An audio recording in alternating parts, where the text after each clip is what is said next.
Vinostrum para celebrar, para acompañar o para compartir. Si Vinostrum no existiera, habría que inventarlo.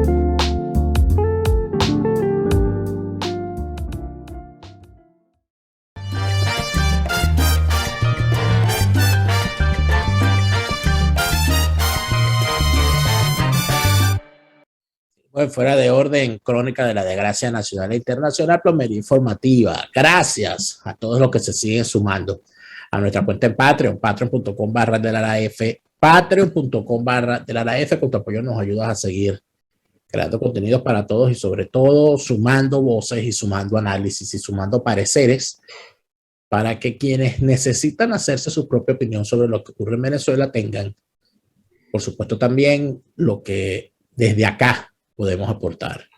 Gracias a todos por su apoyo. Tengo el placer de conversar el día de hoy, porque el tema de Alex Saab va a seguir en la palestra, ¿no? Eso va a seguir, se va a seguir conversando. Pero el asunto es que el mundo no termina, no comienza el tema de la persecución a la corrupción chavista, no comenzó con Alex Saab ni termina con él, como no comenzó con el Tuerto Andrade ni terminó con él, como no comenzó con Cliver Alcalá Cordones ni terminó con él, como no ha terminado con ICEA a Ponte y ese largo, etcétera, de gente que se ha caído todos estos años. Para conversar sobre eso, está con nosotros el experto en seguridad y crimen organizado, Alberto Raya. Alberto, bienvenido. Hola Daniel, gracias por la invitación. Alberto, ¿qué está? O sea, pusimos a hablar de un antes y un después de Alex Saab, ¿no? ¿Qué cambió desde el momento en que Alex Saab cae? ¿Y qué crees tú que puede pasar a partir del momento en que, si definitivamente termina de materializarse su extradición, qué puede terminar ocurriendo con estas acciones en contra de corruptos del chavismo? Mira, Daniel, bueno, como tú lo dijiste en tu introducción, esto es una historia que no se acaba ni empieza, sino que continúa. Y efectivamente, en esa trayectoria, aparecen una cantidad de personajes que fluyen en esta película de la corrupción y de las redes de corrupción que son inmensas en Venezuela. El caso de Alex Saab quizás tiene una importancia particular.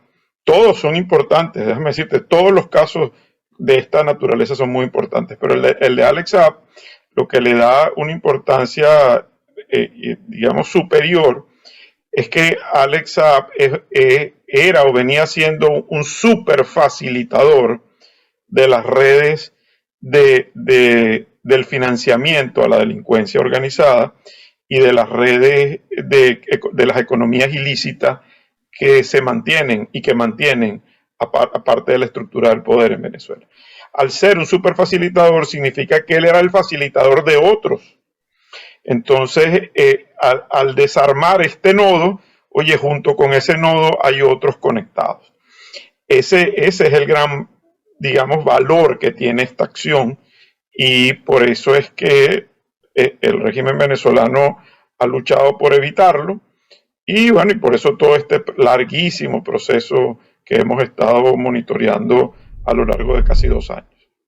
Pero había o sea, de alguna manera el chavismo sentía que estaba protegido por cierta impunidad, en el sentido de que además de las sanciones ejercidas por los Estados Unidos y por Europa, estos personajes pensaban que, bueno, nos movemos a Rusia, nos movemos a Turquía, nos movemos para Irán, nos vamos para países donde tengamos gobiernos aliados y no nos va a pasar nada. Con el tema de Alex Saab se descubrió que el asunto de los toques técnicos para reabastecer combustible puede ser muy peligroso. Entonces, ¿qué podríamos creer nosotros que está pasando en la mente de estos bichos que cuentan su fortuna en miles de millones de dólares, que tienen aviones para moverse por todas partes del mundo, pero que por pararse en el sitio equivocado a reabastecer combustible después pasa algo como esto? Pienso que debe haber una forma distinta de ver las cosas ahora, ¿no? Sí, sin duda, y yo creo que es evidente, ¿no? simplemente basta con hacer una revisión muy por encima de los viajes que realiza, vamos a decir, la nomenclatura venezolana para ver lo limitado que están, ¿no? Y es evidente. Ahora, te voy a decir algo, Daniel, que es una de las características de estos supercriminales y de estos superfacilitadores, ¿no? Y es una característica común en Venezuela y en todas partes, que tienen que junto con el poder que viene, que da el dinero y que da esas posiciones que terminan ocupando, también ahí el ego se sale de su nivel normal. Y estos son individuos que terminan traicionados por su propio ego. Alex Saab Alex Saab ni siquiera fue a hacer un toque técnico en Cabo Verde. Alex Saab pretendió ir a resolver un problema con unos buques detenidos allí por razones de permisos, etcétera, porque efectivamente el tema PDVSA ya tenía un peso muy importante y él en esa manifestación de ego y en esa ignorancia de no entender qué significaba Cabo Verde, déjame decirte que Cabo Verde es el país con mayor nivel de respeto a las leyes de todo el continente africano. Bueno, no está en el continente, pero forma parte de eso. Los índices de lo que se llama Rule of Law en el tercer mundo, por ponerle una categoría, Cabo Verde está en el puesto número 7. Venezuela está en el puesto 128. Con eso te digo todo. Entonces, en ego e ignorancia terminan en esto bueno, que se transforma en una extradición para un delincuente. Además de esto, se revela otro aspecto, ¿no? Que es el grado de implicación que tienen estamentos políticos españoles con el entramado criminal chavista, porque el hecho de que esté Baltasar Garzón allí en el equipo de defensa de Alex Saab, si se jala el hilo, se viene todo el mantel, porque el señor es, su novia es la fiscal general del Estado español. El señor está vinculado desde siempre al Partido Socialista. Entonces por allí nos llega a Sánchez, nos llega a Zapatero, nos llega a la gente de Podemos, es decir, a Borrell, o sea, la vinculación no es cualquier cosa. Eso también hay un antes y un después, ¿no? De cómo evaluar al estamento político socialista español en medio de todo esto. Sí, sin duda, en todo esto, Daniel. Bueno, como dicen, la justicia, la larga mano de la justicia o el largo brazo de la justicia, y la justicia tarda, pero llega.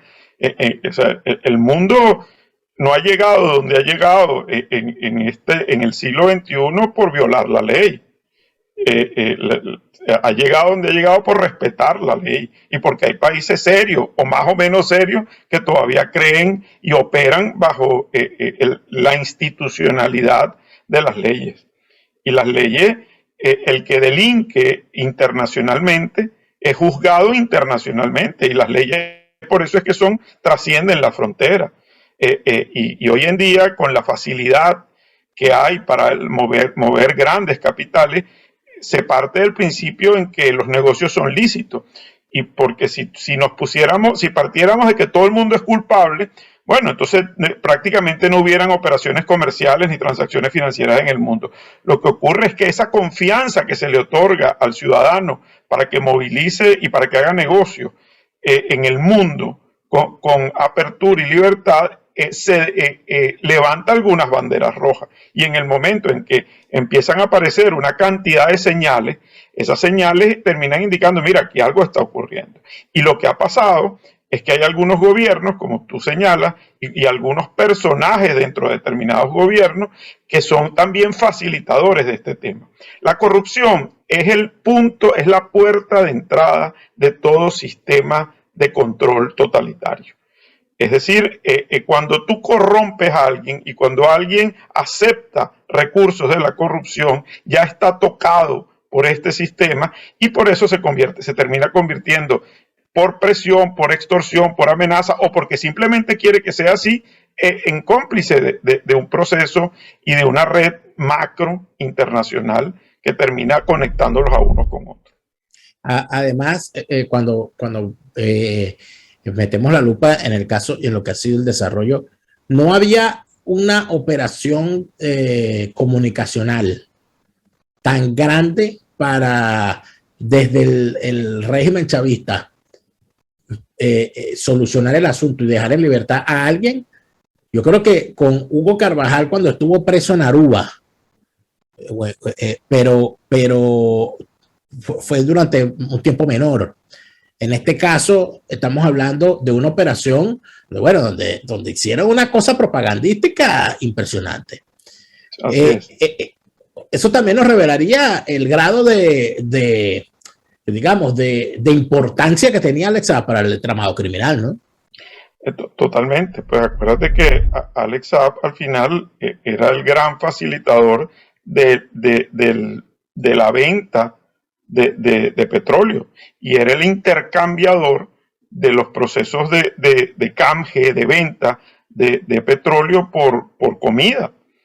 Y junto con toda una red que la armó. Fíjate, aquí hay que entender algo.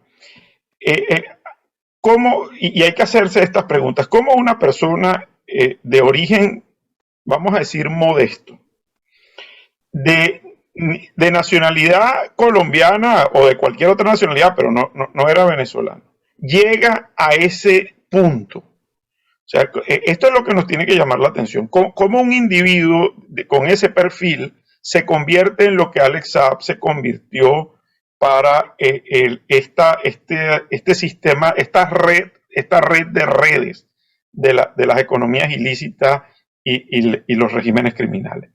Y es porque son individuos que, montados sobre su propia historia, sobre la tradición de estas redes sirio-libanesas, son poderosas en el continente, tienen más de 100 años construyéndose y al final, y son lícitas, habían venido siendo lícitas por mucho tiempo y son tremendamente respetadas en el continente. Pero resulta que hay un porcentaje pequeño que se convierte en ovejas negras de esto y terminan utilizando estas redes lícitas para lo ilícito. Y entonces, si tú antes a través de esa red enviabas, ponle tú, $1 millón, ahora envías 2. Y al final, si tienes 20, 30, 40 años haciéndolo, ¿por qué no lo puedes seguir haciendo?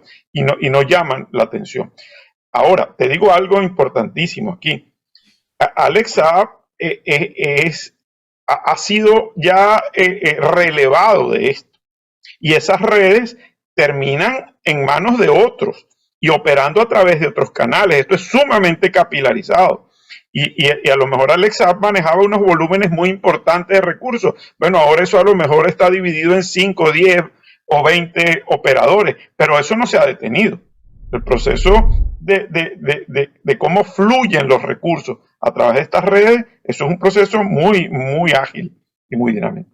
Pero además de eso, hay otra situación. La cabeza más grande que había caído en el entramado financiero del chavismo en manos de autoridades internacionales y particularmente de los Estados Unidos, que se recuerde, fue primero Rafael Licea, que fue ministro de Finanzas, luego el Tuerto Andrade, que fue tesorero, y luego, bueno, Alex Saab, porque a Samar López le confiscaron y lo sancionaron, sin embargo no lo han capturado. Luego de esto quedan otros personajes también de origen árabe que andan por allí, actuando en Venezuela con cierta impunidad. También entonces estaríamos hablando de que la implicación, en principio, de personas que no son venezolanas, y Alex Saab es uno de ellos, personas que no son venezolanas, son depositarios de la confianza del régimen chavista para hacer operaciones de lavado, de legitimación, o de testaferrato, de intermediación. Eso podría responder a algo en particular. ¿Es que no hay confianza o no hay con quién dentro de Venezuela? ¿O es que las cosas están lo suficientemente distribuidas como para que entre gente con mayor peso de otros países? todo eso y más, Daniel. Todo eso y más. Todo eso y más, sí, pero hay que entender algo, ¿no? La operación de las redes ilícitas del país son de tal magnitud que yo lo voy a decir de una manera coloquial, pero han saturado el sistema. Es decir, esas tuberías que tú tienes atrás están completamente tapadas porque en el caso de Venezuela, en términos de legitimación de capitales, en términos de legitimación de activos y de hacer fluir recursos a través del mundo, es de tal magnitud que no basta un Alex Saab, ni dos, ni cinco, ni 50 tuertos Andrade. O sea, esto es un sistema que es voraz. Y que todo recurso que tenga a disposición que pueda utilizar lo va a utilizar, ¿entiendes? Entonces por eso es que tanta gente sucumbe ante esto. Es más, sucumben los países enteros, países enteros. Si no ve las relaciones de un país, por ejemplo, que es muy grande, como Turquía, con Venezuela, por ejemplo. ¿De dónde sale toda esta facilitación entre Turquía y Venezuela? Aparece porque la cantidad de dinero, Daniel, que fluye en estos sistemas tan opacos, necesitan a muchos operadores. Y como son opacos precisamente, no pueden utilizar las vías lícitas, las vías regulares. Tienen que echarle mano y construir estas redes inmensas. Entonces, ¿qué pasa? Que aquel que no era, ahora es. Aquel que tú decías, oye, pero este era un tipo modesto que tenía, no sé, una bodega en un pueblo y de repente se convierte en un potentado dentro y además con empresas internacionales, con unas redes construidas todas en un maletín, pero redes al fin. Y tú dices, bueno, ¿y cómo es esto posible? Bueno, es posible porque el dinero está allí para multiplicarlo todo. Mira, yo me quedaba asombrado de individuos que hace 5 o 6 años no tenían, Daniel, ni siquiera dinero para comprarse un vehículo modesto en Venezuela. Hoy en día hablan de millones y millones de euros en negocios internacionales. Entonces, eso no es azar. O sea, estamos hablando de que en efecto Venezuela se convirtió en una especie de santuario para criminales, ¿no? Bueno, se convirtió en un territorio abierto para facilitar esto. Tú ves, Venezuela es, y esto lo hemos hablado tú y yo en el pasado, una especie de zona gris, y las zonas grises son zonas donde se desdibuja el Estado, se desdibuja el orden institucional y legal de los estados, y se abre el territorio para que operen este tipo de cosas. Eso, algo por ejemplo como la triple frontera en el sur del continente, es un micro ejemplo de zona gris. Pero ¿por qué crees tú que espacios, por ejemplo, como Siria son tan apetecidos al final? Es porque la guerra provoca estas zonas grises, y estas zonas grises permiten que se hagan sustentable una cantidad de actividades lícitas e ilícitas, y ahí es donde está el valor, porque se funde lo lícito con lo ilícito, claro. Y eso termina haciendo todo esto algo muy difícil de detectar, hasta que lo detectas, hasta que detienen a Alex Saab en uno de sus 6 aviones por el mundo. ¿Tú crees que finalmente Alex Saab se lo llevan a los Estados Unidos? No, creo no, eso ya está decidido, eso va a ocurrir, eso va a ocurrir. ¿Y eso es bueno al final o es malo? Porque te hago la pregunta, y la gente va a decir, bueno, ¿cómo va a ser malo? Ese tipo cae preso. Pero es que este tema de los incentivos que hay en la justicia en los Estados Unidos para que los peces gordos den toda la información que tienen y a cambio de esa información obtengan mejores condenas y que de alguna manera inclusive salven parte de lo virlado, porque eso también ocurre, ¿no?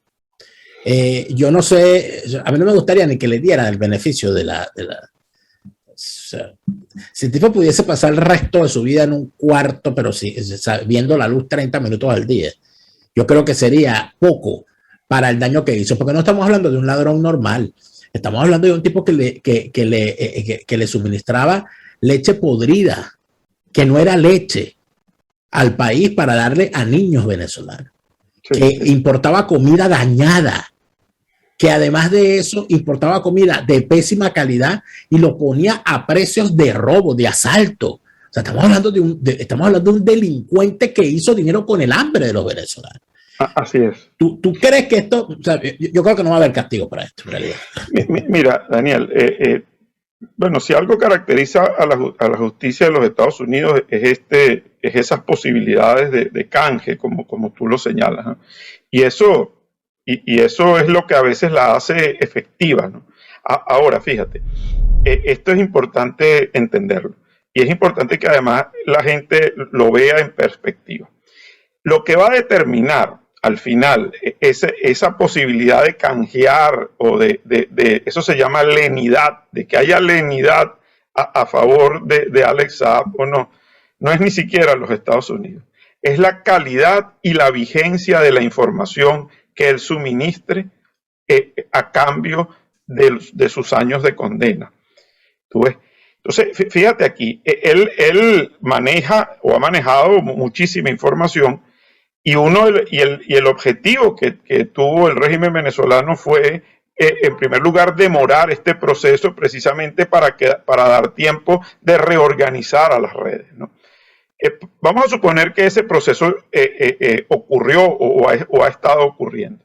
Entonces, quizás la información que pueda suministrar hoy Alex Saab pueda ser valiosa en el sentido de señalar quiénes han sido, pero muy posiblemente no es una información que tenga la vigencia necesaria para poder digamos, para que sea realmente valiosa y efectiva para desarmar el resto de las redes que lo involucran. Entonces, eso no solamente es la información que tú suministras, sino la calidad de información que tú suministras.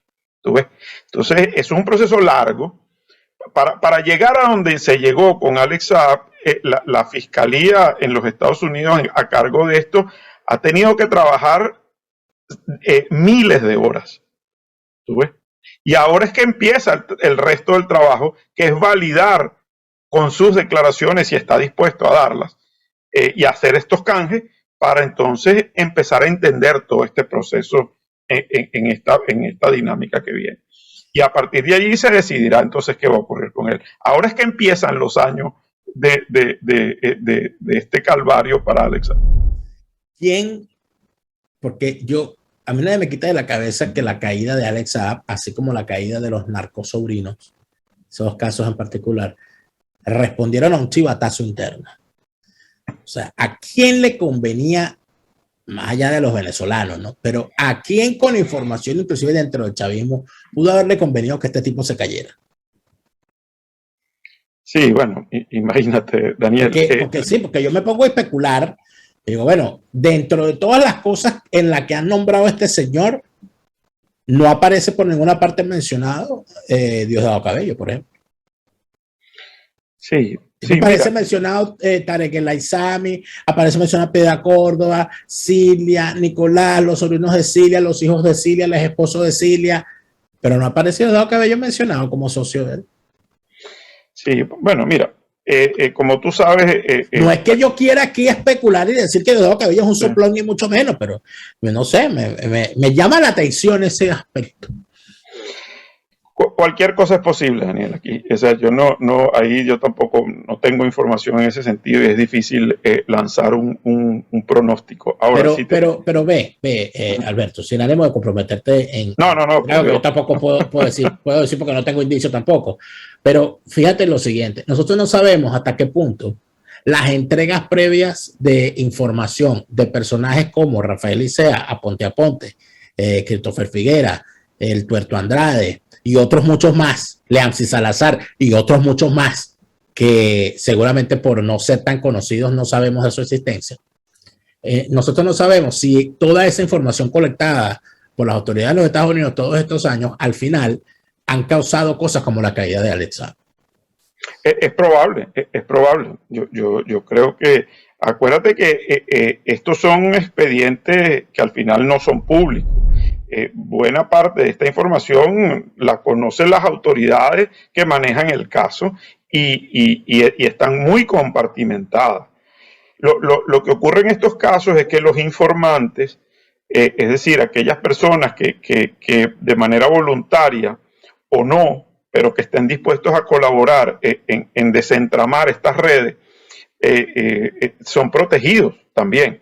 Los informantes son anónimamente protegidos y hay una ley que los protege, inclusive en los Estados Unidos, precisamente para darle las garantías de que se atrevan. Eso es lo que se llama en algunos casos los whistleblowers, o sea, que el que avisa que hay una conducta o un hecho que es delictivo, pero por otro lado hay gente que estando involucrada en estas redes y queriéndose salir de ellas, se convierten en agentes informantes.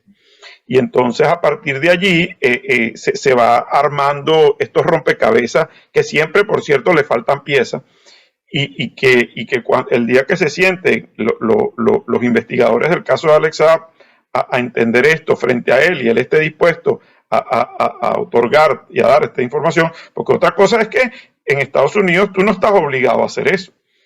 Al final tú hablas o no. El hablar tiene incentivos, eso sí. Ahora, cuando Alex Saab lo que va a servir es para ponerle piezas a este rompecabezas para entender un poco más las dimensiones de estas redes. ¿Tú ves? Y por ahí es donde va, y ahí el valor de la información. Mira, ahí vale la información de las personas, los modos de operación, es decir, a través de qué mecanismos se hacían estas cosas. Ahí lo que sabemos. Pero hay muchísimas cosas aquí que no tenemos la menor idea de cómo se hacían, ¿entiendes? Y además, no solamente actores venezolanos, sino actores internacionales. Mira, la delincuencia organizada, esto tú y yo lo hemos hablado, es transnacional. Es imposible que haya delincuencia organizada si no hay participación de elementos transnacionales para que estos procesos ocurran. Y entonces, esos agentes transnacionales también son objeto de pena y son objeto son delincuentes también. ¿Tú ves? Entonces, detrás de ellos también van a ir. Es decir, el que facilitaba las compras y los intercambios de petróleo en alta mar, ese no era un venezolano, muy probablemente, ¿no? Bueno, ese también hay que saber quién es. Y sabremos quién es la persona o la figura más importante que pueda decirse o que pueda creerse que es el sustituto de Alex Saab en todo lo que él hacía. En Venezuela, ¿te refieres tú? Sí, claro. Sí. Yo creo, sin ánimo de dar ningún nombre, porque no me voy a comprometer a mí ni te voy a comprometer a ti en eso. Yo creo que hay varios. Yo creo que son varios, porque es muy esas redes que estaban bajo el control de Saab eran redes muy grandes y eso es difícil que se administre por una sola parte. Lo que ocurre en estos casos usualmente es que las redes más pequeñas que ya existían y que fluían en paralelo a estas redes se fortalecen. Es decir, aquel que antes comercializaba a lo mejor con poca cantidad, ahora le han dado volúmenes muy importantes para que haga negocio. Y surgen, como esto es un tema de oferta y demanda, surge dinero que está a disposición para quien quiera meterse en el negocio. Entonces, bueno, aparecen nuevos actores. Hay unos que a lo mejor antes se dedicaban, no sé, a comprar y a vender ropa, que ahora se dedican también a vender petróleo, ¿tú ves? Entonces tú dices, bueno, oye, ¿cómo dónde apareció este? Bueno, porque el mercado está ahí. Y de nuevo, aquí hay los egos, Daniel, no pierdas eso de vista, los egos de todo esto no tienen límite. La gente se siente más poderosa que Dios en este tipo de cosas, y es ahí donde y ese es su punto más débil, precisamente, donde se sienten más poderosos, ahí es donde es su punto más débil, y Alex Saab es la expresión evidente, palpable, patente de todo esto. Sí, porque el tipo se mostraba, se exhibía, viajaba a los mejores destinos, una esposa bellísima, unos aviones, unas fotos en Roma, en París, porque al final lo que yo siempre digo cuando evalúo estos tipos, ¿no? es que no, hay un perfil de estos personajes, ¿no? Si vemos las cosas en común, en el Tuerto Andrade, en este señor, en Rafael Licea, Rafael Ramírez, o sea, tiene más o menos un perfil. Son gente que viene de un origen muy humilde. ¿Okay? Son gente que tuvo probablemente carencias económicas y probablemente también hasta afectivas o todo aquello. Fue gente que de alguna manera, inclusive algunos fueron hasta unos parias en determinado momento, porque se metieron en algún problema o por su extracción social o lo que sea. Y de repente la pegan, se convierten en unos tipos que ya no tienen 1 millón, ni 10 millones, ni 100 millones, sino 1000 millones. ¿Qué diferencia puede haber entre una persona que tiene 100 millones de dólares y una persona que tiene 1000 millones de dólares? O sea, ¿cuál es la diferencia ahí? Tus necesidades vitales están cubiertas, yo creo que con 10 millones de dólares una persona cubre tranquilamente las necesidades vitales de él, de su familia, hasta que se muere. Y de 3 generaciones. De varias generaciones. Con 10 millones, con 100 millones, no me imagino yo. Ahora, con 1000 millones, eso es algo que una persona que era hijo de un humilde vendedor de telas allá en Colombia, o en Barranquilla. En Barranquilla, o hijo de una ama de casa como el Tuerto Andrade, tal, esas cosas. Evidentemente los tipos pierden la perspectiva cuando tienen esa cantidad de dinero, y lo que naturalmente les sale a hacer en medio de sus complejos y todas esas cosas es salir a gastarse esos reales y a exhibirse y a ostentar. Y es ahí donde terminan los tipos cayendo. Uno se da cuenta por este fenómeno de los enchufados, este fenómeno de los boliburgueses, que ese es un comportamiento. Los tipos se roban ese dinero y entonces ahora tienen que mostrarlo. No hay un solo boliburgués discreto que viva discretamente, que trate de no llamar la atención, no. Pero eso es otro. Ese fenómeno, Alberto, y disculpa que para dejarte hablar, el fenómeno de que quieren entonces, además de eso, fama, y meten a los hijos a cantantes, a artistas, a cosas, como para ganar un reconocimiento, pero de forma grosera, ¿no? Sí, pero eso es otro fenómeno, Daniel, fíjate, déjame referirme a 2 cosas aquí. Si algún éxito han tenido estas redes sirio-libanesas en el mundo, es su discreción. Precisamente porque son discretas o han sido discretas, han sido tremendamente exitosas. ¿Tú ves? Digamos, donde se rompieron todos estos esquemas y todos estos patrones fue cuando Venezuela hizo estas grandes apuestas a las redes ilícitas de la delincuencia organizada. O sea, yo te digo una cosa, ahí sí hay un antes y un después, ¿oíste? O sea, la entrada en el juego de actores venezolanos con estas cantidades de dinero en el mundo de la delincuencia organizada global cambió las reglas del juego. Y entonces empezaron a aparecer estos individuos que tú señalas allí, ¿no? Y que ya no podían ser discretos. Y ya no podían ser discretos, ¿por qué? Porque por este otro aspecto que tú señalas, porque ahora es necesario en este sistema, digamos, de competencias que se generan dentro de Venezuela por el poder entre ellos mismos, ya no vale estar oculto, hay que hacerse público y hay que exhibirse. ¿Tú ves? Porque en esa medida tú demuestras tu poder y ahí de nuevo el factor del ego juega un papel muy importante. Ahora, hay gente que sigue operando debajo del radar, gente que sigue operando muy discretamente y está haciendo mucho dinero y están cometiendo muchos delitos porque entienden la naturaleza de este juego. Ahora, ¿hasta dónde o hasta cuándo? El hecho de que sigan en esas posiciones, porque ¿qué pasa? El mismo sistema a veces los exhibe. Si tú recuerdas, ¿cómo aparece Alex Saab en todo esto? Aparece en una cadena presidencial. ¿Entiendes? El mismo sistema lo llevó a exhibirse frente a eso. Ahí ya él empezó a perder en este juego. Si tú quieres ser un criminal respetable de las redes ilícitas del tráfico internacional de dinero proveniente de la delincuencia organizada, tú no puedes aparecer en una cadena. ¿Entiendes? Ahí ya está listo. Entonces, bueno, mira, es así como este juego se da. Bueno, si algo hay que estar muy pendientes como recomendación general, ver de vez en cuando quiénes son esos personajes a los cuales Nicolás muestra en sus cadenas. Dice que tengo el empresario fulano y fulano, no sé qué. Bueno, ese, pónganle el círculo, porque quizás está usted viendo al próximo Alex Saab. Pero bueno, nos quedará mucho por hablar sobre esto, Alberto, porque los acontecimientos están en pleno desarrollo, como dice el otro.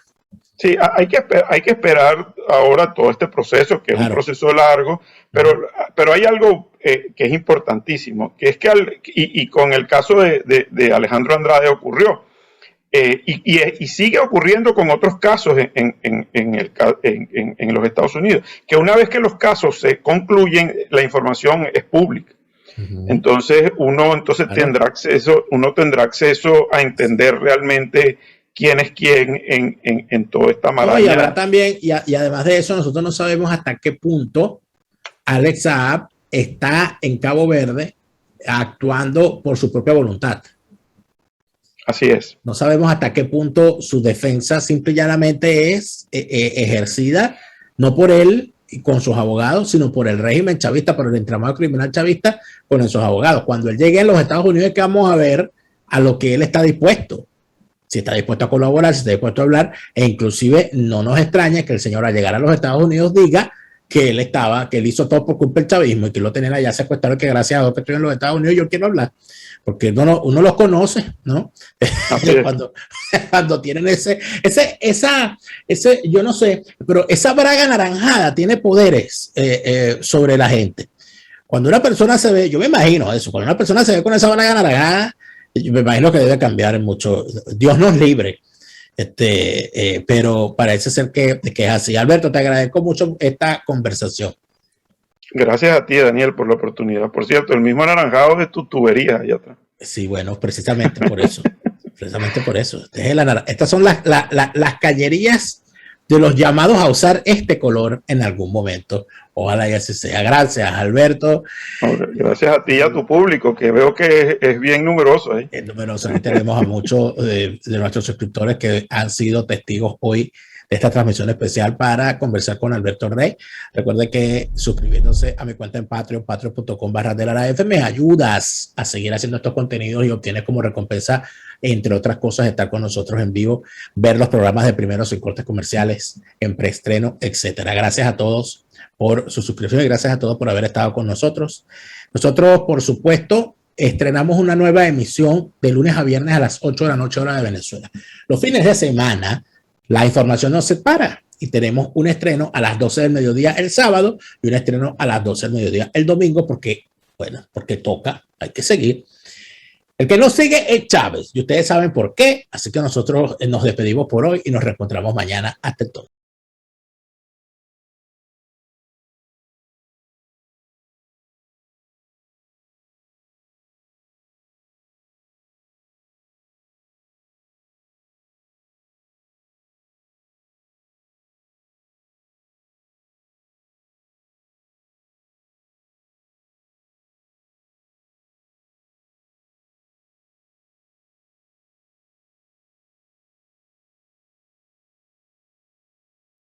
¿Quieres enviar algo desde los Estados Unidos a Venezuela? Tuplata.com.be es la mejor opción.